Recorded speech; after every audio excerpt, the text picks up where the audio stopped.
So the other day, my young teenage son asked me, "Dad, what does Stacey Ann Fergie Ferguson mean about lovely lady lumps?"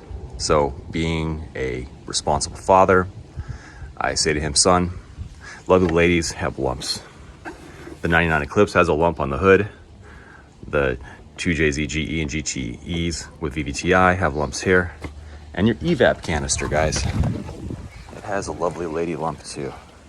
And lovely lady lumps always mean for trouble, all right? Don't ever forget, right here. In all seriousness, we're gonna talk about a couple of issues on the 2001 to 2005 Lexus IS300 2JZ GE, and I'm gonna guess that these issues that I'm gonna cover relate to the GS300s and possibly even some Supras from the late 90s. So if you're dealing with these issues, please listen to this video in its entirety despite me bloviating, because I'm going to drop some time-saving goodness that will, for the 2 minutes you skipped, maybe cost you days, weeks, hours, or several $1,000s. So here we go, all right? There's an evap canister in the back of this car. And the way in which you traditionally get to it is to drop most of the rear end on a lift and pull the thing out through the bottom. Now, a guy on YouTube, I can't take credit for this, grabbed himself a proper drill bit and popped holes in the rivets that hold this thing on and took everything, or did everything from the top side that he could, made his life way easier. But I'm gonna stop you. You don't need to do that, because if you do that, you have to rivet that closed with a butyl or fuel-rated tape that's not going to let vapor into this car. People are going to get a nasty headache or get sick. Don't even start there. Let's go back to the beginning of your problems with this system. All right, so thing one, never underestimate your gas cap's ability to give you a lousy day, all right? So high level, here's what we're gonna be looking at today. Lots of goodies on a system I have studied well. And I brought up lovely lady lumps in a couple of phrases because, not that it's just fun, but it's true that there are a number of issues on these cars. And so I will double back to why I pointed at the VVTI. It has nothing to do with vacuum issues, but it is one of the more serious problems you can have on this car and not even know it and ignore. So we will talk about that in a minute or a few minutes. Gas cap. So you can buy a gas cap at AutoZone, you can buy one online, and you can probably have 85% certainty that your gas cap is not your problem if you do that. Or you can come up with a test kit that can test one. There used to be stores that, you know, had those kinds of things. But this is not just a cap. There's a seal, see this crack? There's a spring, there's a series of valves inside of there for under and overpressure scenarios. There's a clicky mechanism on here. All of these things play into this EPA mechanism that is absolutely required on your vehicle. And so, look, if you haven't replaced your gas cap with a factory gas cap from the dealer or from Bell Lexus on eBay, then you are basically opening up and leaving to rot a can of worms that needs attention. So thing one, just if it hasn't been done, these cars are like 20 years old, get a gas cap, all right? Now, thing two, very well documented on YouTube, is this guy. Now, this is your check fill valve. His job is to communicate a pressure level back to the fuel pump from the gas station, Costco, whomever. By the way, 91 octane Costco does fine in these cars. Siennas, 3MZs hate it, but the 2JZ has no issue with their gas. And as far as I'm concerned, the entire system is really fuel rated for even ethanol, even though it wasn't really in that vintage. Ask me how I know. In any case, what you need to look at here is that there's this large hose here, all right? And I'll talk to that in the diagram in a bit. There's a small hose here. And then there's actually a seal here, all right? And then there's a lot of places this can crack. So what can happen is that this can crack, but more likely your seal has become dried out. And in order to get to this, again, traditionally, you're gonna have the car up on a lift, pull out the gas tank, and have a miserable day. You don't have to do that yet because, again, just like the gas cap, there's other things that are more accessible that need done anyway. So why don't we take a moment to look at a diagram I made for myself and others to reference in this goodness. What are the components that we are concerned with in this system? I've got this color coded. I will hover here for a moment and be silent. This is kind of a parallaxed view. And then here's another slightly less parallaxed view. Now these two pages represent the same basic thing. So take a good look at the color codes used. Grab a screenshot. Didn't get that one? Grab a screenshot. They're color coded. Enjoy. Now, any color I used on here, I used on here. If only the car was color coded in real life. It is not. So, I have almost everything in this diagram here for our enjoyment today, except for the black box from hell that you do not need to buy. This guy here will represent that box, that box, that box. This is the charcoal canister. It is not just a charcoal canister. It does a lot of things. And yes, there are ways in which it can fail, but I will tell you that probably for 40 of these replaced, one was bad, maybe. They're expensive, and leave them for the people who need them, because you probably don't. Now, I meant to do this before camera, but there is a sensor we'll talk about, and I'll just, for the reference of sense, so using a voltmeter, you could, but probably don't need to check, that pin 1 to 2 here is 3.3 kilo ohms, pin middle to right, 2 to 3 is 5.5 kilo ohms, and the outside pins are 2.6 kilo ohms. What this thing is, it is a vacuum sensor, and there are 2 pins on here. This is a relative vacuum sensor. Unlike, say, on the intake of a Honda, this is an absolute vacuum pressure sensor. Totally different animal. This is a reference port. This is the assess port. So this goes to ambient, and this goes to the system that is on the hell box, the charcoal canister. We'll talk about that a tad more in a minute. So you don't need to be worrying about most of this stuff off the first bat, because I want to talk to you about some of the parts of the system that are really well known to go wrong, or let's just say not well known, but most frequently. So this is kind of big picture here. And again, you have the charcoal box, many lines that are color coded for where they connect to. And this is a diagram of the gas tank. So on the gas tank, there is a series of things connected to the top of the gas tank. If you remove your back seat, you will have access to the fuel pump and the fuel level sensor here, and this fuel level sensor here. There are 3 large 10mm plastic bolts holding on a cap. The cap has a seal to keep fumes from somehow getting into the car, and the series of small, I think they were 8mm metal bolts that are holding on the actual fuel hanger and leveler hanger. Those have Phillips and 8mm.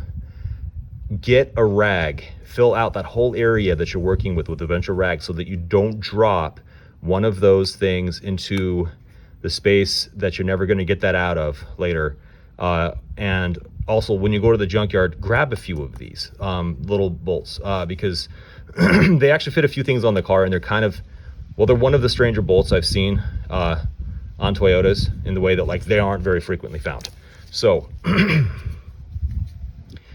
what you'll want to do is, having already done the gas cap, if the code is still coming back after a week or two, you can start to go after seals. So it's worth doing the fuel pump seal for the hanger on that, and a leveler hanger. And what you could actually do is, while going to the junkyard, you could grab those, and then you can soak them in like a ATF, like a Valvoline Max Life multi-vehicle Toyota spec ATF, which you need to have a couple bottles of anyway. That's what you're using the power steering on these cars. And you want to flush those regularly, like every couple of, maybe 6 months or a year. It needs done. Don't leave old fluid in there for 25 years on a car like that. So what ATF will do is it will actually kind of give some life and bloat and resiliency to that type of material.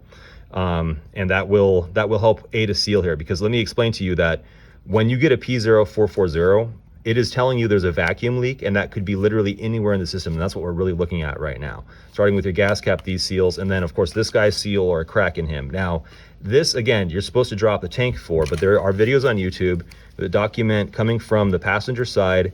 You can cut an access panel, cutting 3 out of the 4 pieces, and open it up like a tin can, like almost like a sardine can, and you can get in there and you can service that part.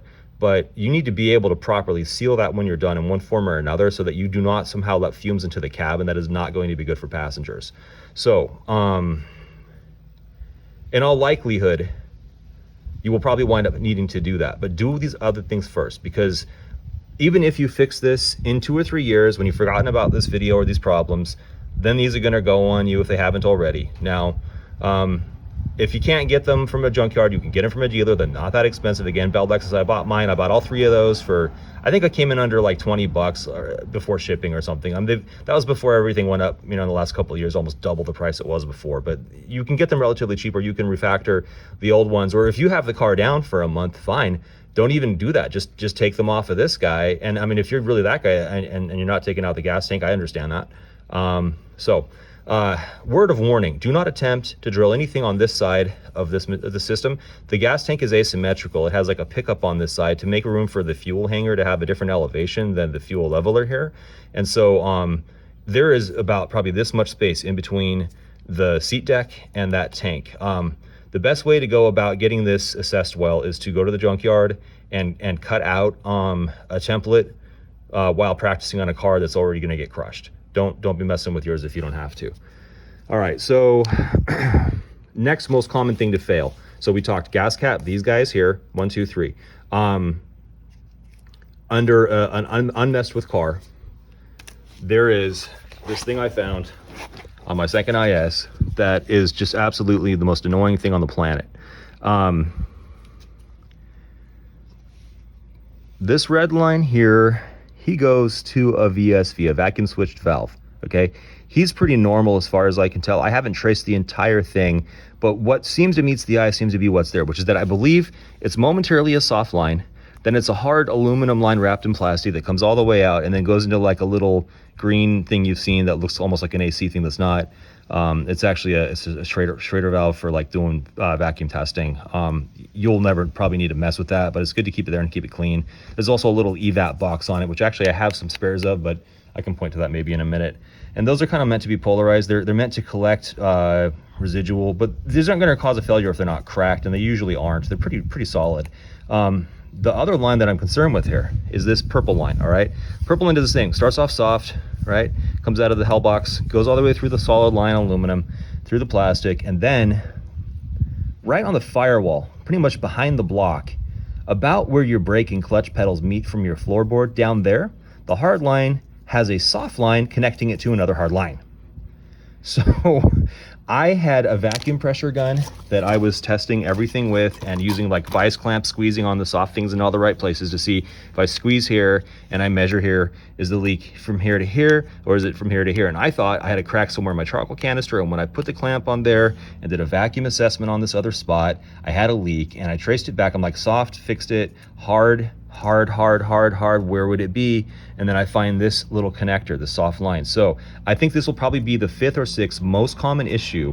And all I can tell you is that if you have your car on a lift, if you have your car on jack stands, if you have the time, just replace this hose. It is the shortest soft hose in the system that, again, like these guys that you may as well swell up now, just replace it, please, because otherwise you are going to forget about this. Like I had to remind myself before I made this video, and that was, I got a bad memory, so I can't speak for all of us that aren't going the full Michael J. Fox. But anyway, look, like this thing, it's easy. And this hose, buy a lot of it, because I actually replaced many feet of hose throughout this car doing all this debugging that was looking like crap anyway.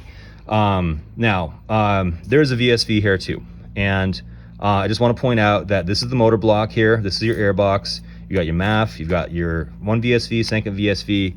There is a third VSV in the back here, and then there's that sensor we talked about earlier, okay? And then the whole charcoal box is its own animal. Now, I want to point out something else about the charcoal box just for your full edification, okay? On the charcoal box, there's a snorkel that comes out, and that snorkel has one little winglet on it here, a little diverter. And that's what goes to the ambient reference, okay? And why that's there is to keep dust from getting in the ambient reference and eventually fouling up this otherwise pretty much lifetime sensor. And by lifetime, I mean, I don't think you'll ever need to replace it. I can tell you how you'll know that you need to in a moment. So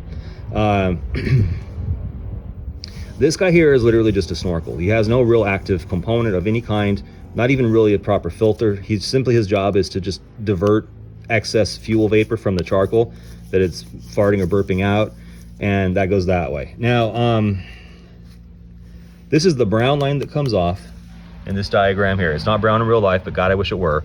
And that guy goes to the rear VSV. And the rear VSV is probably also, like the sensor, one of the least suspect components. However, the hoses could be bad. And what you'll wind up doing is you'll wind up needing to get the car up high, and there's like a metal brace that's somewhat in the way that's pretty unimportant that you will be putting back, but it's just take it out for a minute. And I mean, just get a lawn chair and take your time down there, get some forceps so you can click on these. There's a lot of hose clamps that are like the sandwichy kind, the springy kind. And you want to replace all of those hoses at some point. Especially like once you've done all these other things and you're good for like a year or two, and then you have some new problem, like don't go back to the drawing board and start over like, oh gee, did I miss one of these seals? Now, I will also point out to you that is as reliable as this sensor in that VSV. I personally believe that this float, this green line, which I'm a little bit unclear what the green line does. I just know that it's critical.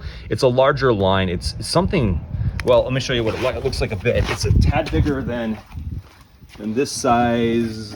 Yeah. Did I use it all up? Wheel. I have a piece here. This size line. So let me I'll grab this. All right. So it's actually quite a bit bigger than this. So I'm gonna give you two little tidbits here. Beware, caveat emptorum, or whatever the heck. At your own risk. This line that I'm holding here is from the Dig brand from Drip Lines. I have soaked this stuff in fuel for 3 years, and it is still looking and acting like the day it was born. I personally believe, but cannot legally assert, that it is a safe material to use for fuel, but I personally think it is.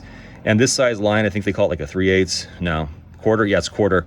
So the next size up is for like water systems. So like people doing Revmo and stuff. This next size line, these two sandwiched together so well they hold a vacuum seal.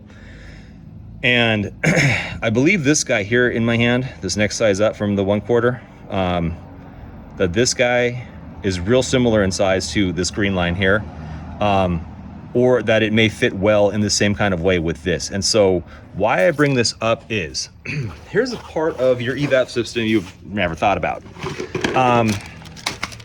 There's a lead donut seal. This is the resonator, okay? And on these cars, in this direction here, this resonator sits thusly, or does it? I think maybe that's side up. But you got your swivelly donut flange there, all right? And if for some reason that is loose or worn out, you'll have a lot of heat escaping from that junction. If you've straight piped this and a weld is leaking, if you straight pipe this and you have maybe really thin wall straight pipe, if you have an aftermarket muffler that follows after this junction, if anything from the Y pipe where the two become the one after the cat has been messed with that can leak, there is a well where the drive line is that floats into the entire space under the gas tank, and it will build heat pressure, and that heat pressure can make things so hot that the heat shields can melt the plastic line. So when I got my car, there was an issue in this space here that melted part of this plastic line. And shy of dropping the gas tank and replacing with something that had no part number, a routed shaped hose, I had to do on-spot repairs. And that could happen. It's probably like your 10th or 20th most likely thing, unless you yourself have done something crazy, or like if you opened up your exhaust somewhere and like just spewed heat under the car. That would be a horrible thing to do.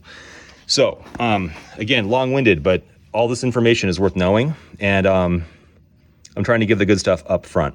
So let's look at these components in person, okay? Now, this guy here, this is the rear VSV, all right? And the way that he is set up, he has an in and an out hole, and he has a 2-pin control. That's 12 volts, all right? And I am going to tell you that I don't think you'll ever have a bad one unless you have cracked off like this edge screwing with it. So this isn't a particularly brittle one because he's not getting a lot of heat, okay? But he's the one in the back.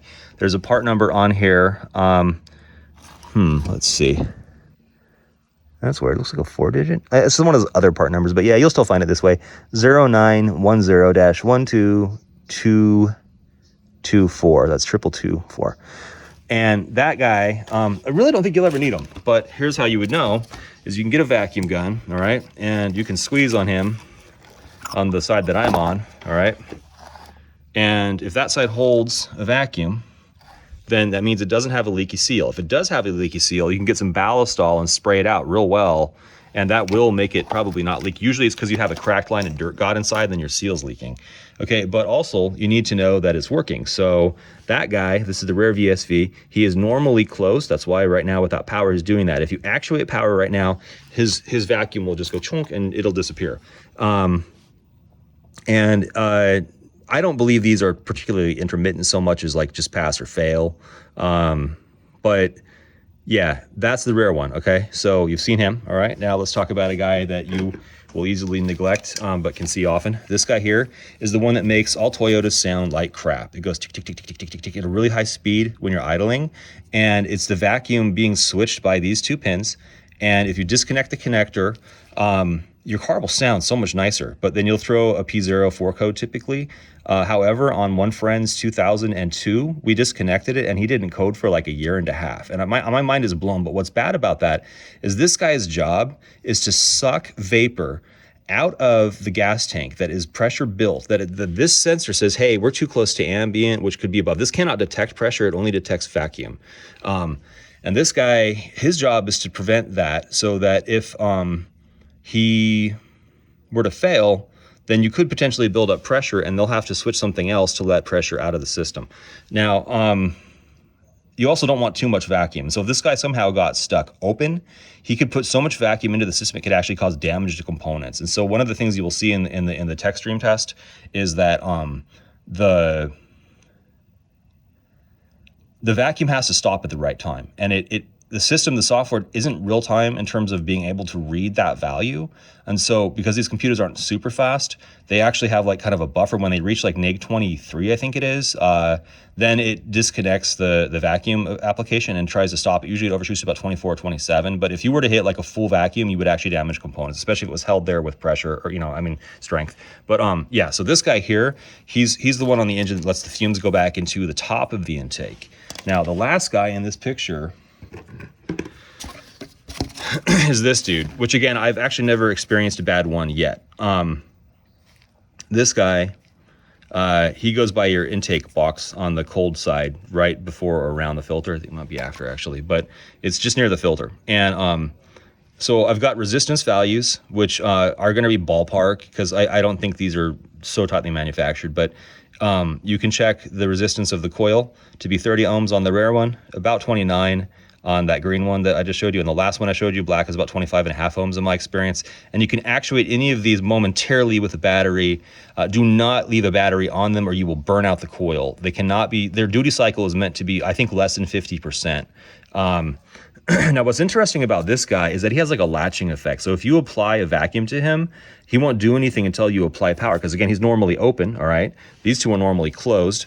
And what happens is on this guy, if you apply a vacuum to him while there's power and then remove power, it has a latching effect and maintains that vacuum. Now, I don't think that's a feature because of where this thing sits. It's never going to experience a true vacuum. So I think that's just to do with the largeness and robustness of the seal and the plunger that moves with this coil. But it's actually kind of a cool feature if you're building any kind of vacuum control systems for stuff and things. So that's worth knowing. But again, it's normally open and the vacuum is meant to run through into the tank this way. And it would only latch this way, which is like, I don't see why they'd want to latch. Yeah, sorry, I said that backwards a second ago because this would go to not the intake, but this would go, no, this goes to the tank. Yeah, so this goes to the intake, yeah. So yeah, what I said. Now, this guy runs this direction, right? So the vacuum's meant to come out this way because again, the cone on the plunger meets on the bottom, all right? And actually, you'll see, I'll show you in the car how it's situated, just in case you mix these up, okay? Because you don't want to have the hoses in the wrong spots, because that can actually cause failures. So odds are no one's messed this up unless they've cracked it or one of the hoses. odds are this guy could be wrong. And odds are if this guy's wrong, you're gonna get a too lean, I think, indicator. P04 something that means too lean for both, usually both cats and oxygen sensors. All right, so let's look at it in the car. So I was helping a kid out not too long ago with his IS, and this guy here that we're talking about was not connected to the airbox. And because it was not connected to the airbox, he actually got a P04 series code that was for too lean. I'll probably write that in the description. And then the green guy that I was talking about, he sits here, all right? And depending on your year, this can be in a different angle, but this is a really great angle for it. And as you see, this guy here, okay, let me grab the reference one just so that we know what we're talking about here. All right, so in this position, all right, this guy here goes down to the block, kind of. This guy goes to the gas tank, all right? Now, when I say kind of, there's actually like a little hard line that hangs off of this thing, that wishbones. And one part of that hard line is for your ACIS plunger. This is not an important thing. It's just a noise game. There's ways to bypass it inside and outside of the system, and you may want to for certain performance builds, but you can literally and virtually ignore that entire thing.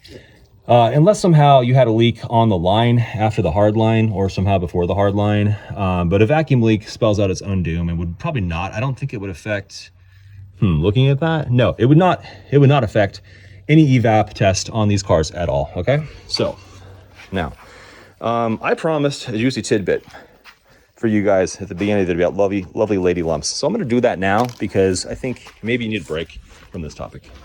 I know I do. This is a VVTi timing gear cam wheel, okay? It has a lot of names. I like that one. Now you notice this blue stuff, that's not Loctite. That's a Clockmaker's Mark 1, and this is a Clockmaker's Mark 2. See the letters etched on there, LD Lima Delta? They all have different markings, all right? Look at the position of this here right now. There's 5 bolts on here, right? So if you unbolt this, a person could move this a couple of degrees if it was loosely unbolted. And if you completely remove the bolts, you could move it literally 360 degrees of this relative to this. And you could do that in increments of 1/5 of 360. And you could be off so much as to destroy your motor. So one does not simply unbolt a VVTi cam. No. All right. Here's what you need to know. These are prone to leaking. I have never messed with these until yesterday at the junkyard, and I'm learning a lot, and I want to share with you what I know while we take our little break. If there is any oil at all on your timing belt, you are hanging by a thread. If your timing belt breaks on a high interference motor, your car is done unless you are Mr. Money. If you're Mr. Money, pay this out. If you're not, let's talk about problems you can have here. If you see any oil on this lip, if you see any oil on the side of this wheel, any oil in here, if you reach in here and feel any oil, even that's too grimy for my taste. If there's oil on your belt, if there's water on your belt, there's a problem that needs dealt with. Your water pump's inside this housing down off the middle plate. And do not allow things to go stale. But what you need to do, okay, just take a break from what we're talking about and go out to your car, get a, what size is this tool? It's an Allen wrench, and you remove 1, 2, 3, 4 bolts. Pull this top off. Do not drop anything in here, man. And take a look. And if you see any oil here, you do not need to worry about your oil evap problem. You need to worry about your belts, all right? And what you're going to need to do, if they're wet and oily, you're going to have to replace this. And if you replace this, they're going to get wet and oily again if you don't fix this situation in here. So I'll talk about that very briefly. This is Lima Delta, and that means something about the angle of this hole relative to that hole. So this is a 2-piece. I will show you in a moment, okay? That's a lovely sound. I apologize. All right. This is my reference gear from the junkyard I snagged yesterday for like 15 bucks. Okay, my point is that if you have this bolted down with all 5 bolts in, all right?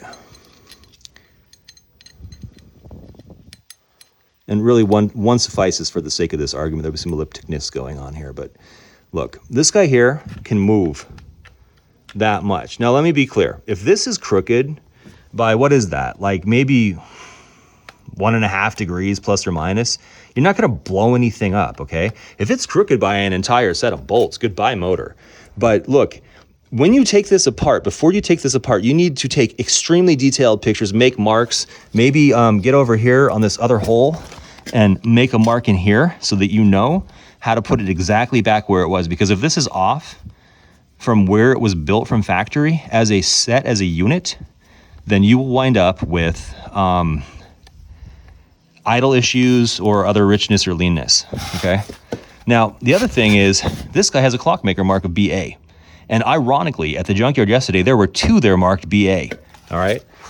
And I have never seen 2 of the same markings until yesterday, so I pulled them both apart and took the best of both. So let's get under this cover on this guy. And what do I have here? He is a Frank Charlie. And if you notice, the alignment point that's referenced there is, what is that? It's almost slightly right of center, okay? But you really need to get that back appropriately where it was. There are entire videos on this. I'm gonna not go further on detail on that, except to mention, again, that if there's oil in here, all right, then you are asking for it. Also, you can change these to bolts if you're a guy like me who hates Allen wrenches for every reason that there is. But I will point out to you, this is the thing you need to know here. And again, this is more important than any evap problem you're gonna have. If you have oil on your belts, it is time to deal with this first. Timing belts are not allowed to get wet. This is a, H5? All right, well, I don't know what T that is, but you can use an H5 to pull these off. And if you have to do this in here, after you take the top off, there's 1, 2, 3 more H5. So you take a 10 millimeter, pull this guy off, you'll be able to get to these 2. And then on this guy, to get him off, gee, mine's off for some reason. I didn't put it back, I don't know why. Oh, because I hate going fishing. You can use a 3/8 version or 1/4 version and get this guy off here with a snake to get that bolt off, all right? And then you can pull off your middle cover. And once you do that, you're able to service this. So if you have oil here, you go on eBay, Amazon, Summit Racing, you name it. You see how this guy has this brass thing with this rubber here? This is a gasket. It's a one-time use gasket, all right? So while your belts are all on there, you're able to use a 14 millimeter Allen, massive Allen, go to Harbor Freight for that or somewhere else. And then you need a V10 here, 10 millimeter for this guy. You break these loose, all right? Before you even mess with this stuff. You break these loose, all right? Order your kit, of course, and make your marks, take lots of pictures, unscrew this thing, unscrew that thing, unscrew the 5 bolts, all right? Take this whole thing out, and when you do, you're gonna see a lip in here. You have to clean it, there's a video on it. Then you put back, I can't find this gasket. I think this might be a factory, like a specialty, but most of them are just kind of a round looking, almost oil filter gasket. Well, they're not flat though, they're round. And there's a kit you can buy that includes a gasket that's far smaller than this that does the job, and this guy, and those will stop your leaks. Now, if you still have leaks, you could, when you do your timing belt, if it's all oily, pull that off, and you need to replace the upper cam seals and the lower crank seal. All right, so that was a word from our sponsors. Let's get back to problems you came here for. But yeah, you just checked, right? You took a break and checked for oil here and oil here because you don't want to blow up your 2JZ GE motor, right? Because that's a nice motor. They're reliable. Keep them that way. All right, so back on fun with evap canisters and sensors. I'm gonna bet you that what we talked about has already fixed 80 or more % of people's problems, starting with, again, your gas cap. These seals here, the 3 that are somewhat accessible, the 2 especially in that one. Possibly this cracked line, right? Now, I don't think you're ever going to need any of these components at all. And I actually don't think you even need a vacuum gun, because most of the time, if a hose looks bad enough, you're gonna know it needs done. What's interesting, vacuum versus pressure, is vacuum has a way of being somewhat more forgiving. If you've done all of these things and you're still having problems, you can buy this type of cable. It's a USB to OBD2 adapter. It has software on it that is different from other cables that emulates a particular box. Now, this is a crappy little Windows tablet, and it's got a charger port that's the data port as well. Far better to use a laptop. Anything you have laying around running Windows 7 to Windows 11, these typically come with a CD that has the software called TechStream on it. When you connect TechStream to a car, the 2001 is300 is not recognized. You have to drop down and find it. From 2, 3, 4, and 5, it automatically recognizes the car. There's a series of tests on there, and one of them actually tests this entire system, okay? Now, I gotta be very honest. First of all, the software that comes with that, it's pirated and hacked, okay? So don't even try to use any of the advanced features like TCIS or whatever, that like the one that Toyota dealers are allowed to use. They pay a subscription to use because it's probably gonna flag your IP. Honestly, the only thing you really need that software for is to be your own locksmith, in which you can do remote control pairing for the car's door locks, and you can do RFID pairing for the key. But there is a trick if your locks are working well, like if your lock motors are working properly, there's well-documented info on how to program those things. But like if you need to do that too, and your back door locks are too sticky to do it the DIY way, TechStream can do it without having to do those things.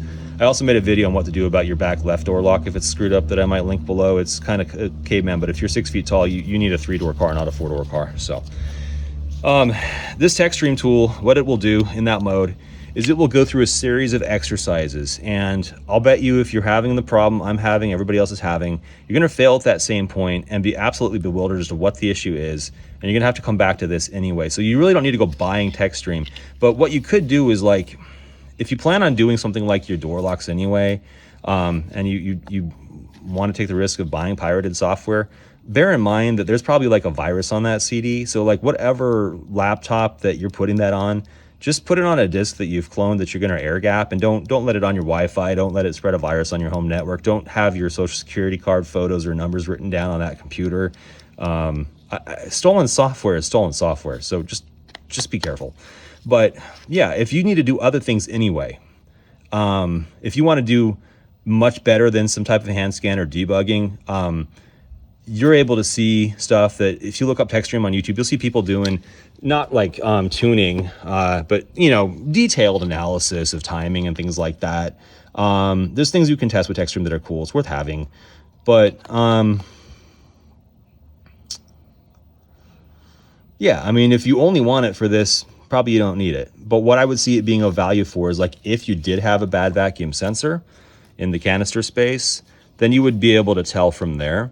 You could just as easily, by easily I mean, you know, if you're a human pretzel, you can go back and you can go to the junkyard again.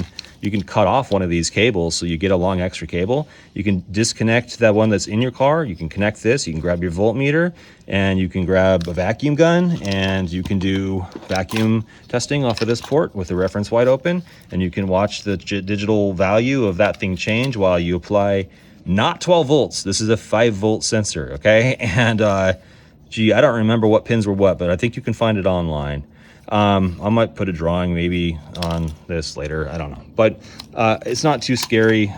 You can always test the one at the junkyard while you're there destroying things and figure out where the 5-volt pins are. That's how I figured mine out. I wrote it down somewhere, but I mean, again, I don't think you need to do that. But if you don't want to do TechStream, you can check the sensor that way, because what's nice about the TechStream is it's going to show you what no other tool is going to show you. It's going to show you what vacuum level this thing perceives. And a weak vacuum can indicate all kinds of things. No vacuum indicates this sensor. If this thing is just stuck at the same value through the entire test, it's this sensor. I don't think that's ever going to happen on these cars. Like 1 in maybe 7,000. So what, out of the 82,000 made, they needed to sell how many of these? I mean, come on. So, all right, that's pretty much my entire cap on this whole thing. And I'm not sorry I don't have a $2,000 charcoal hell box. I am sorry if you already bought one, because you probably got to sell it on eBay for half and you probably don't need it. If there are visible, obvious cracks, then, you know, color me wrong, but that's the gist of it. I will finally close with this one other thing, okay? If your gas door is not opening, this is the part number that you need. I have a video on how to replace it. It's really easy to wedge a credit card into the part of the door that you want to open while you repeatedly pull on the handle on the bottom to eject your, from where you normally do, the open gas door handle by your seat. And you can go back and forth even by yourself or with help, like in one shot. You can pop that door open without scratching any paint. Pop it open. This can be replaced. So, you know, gas door things, side thoughts there. But yeah, what is this, like 45 minutes probably plus of a video to tell you not to spend $2,000 and you know, a lovely day under the car, and or, you know, of course everybody knows about these other things on the gas tank now from others as to, you know, typically being more of a seal thing. So that is it. Hope it helps. And I feel like I'm leaving something out, but it said a lot, so I'll probably put it in the notes. Definitely check the notes below. If there's any other thoughts, I'll tag them there. Cheers.